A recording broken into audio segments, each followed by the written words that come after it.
If a friend calls me, I often hang up and then I text a friend and say what's up. For many people, text messaging to communicate with their phones has all but replaced making actual calls, and that seems especially true among young people. For me, definitely texting more. But a new survey from phone trade-in service BankMyCell has provided some unexpected reasons on exactly why that is. The top answer for the over 1,000 millennials polled for the survey, as well as the handful that we chatted with in San Francisco, was, no surprise, texting is a time saver. When possible, you'll go for text just because it's faster. Yeah, text or email. But there are also some less obvious reasons, like anxiety. A feeling of discomfort immediately when you start getting the call. Jessica Abo, motivational speaker and author of Unfiltered, How to Be as Happy as You Look on Social Media, said the convenience of having text messaging growing up has left some young smartphone users less naturally comfortable with too much voice-to-voice communication. They've been behind a screen for most of their lives. People who are so used to having a barrier between them and another human being, a call can feel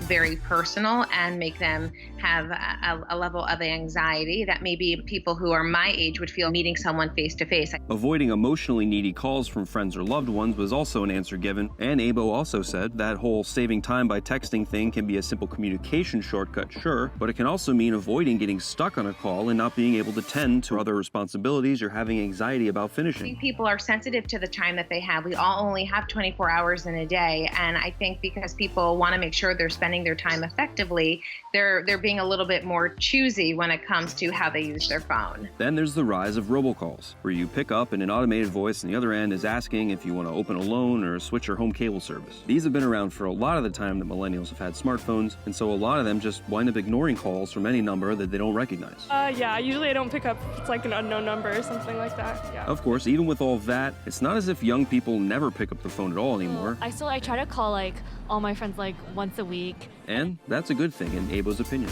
In order to know how people in your life are really doing and for people around you to know what you need and where you are, I still think, pick up the phone. It's mostly my mother calling. And you usually pick up for her. Oh yeah, or she'll yell at me.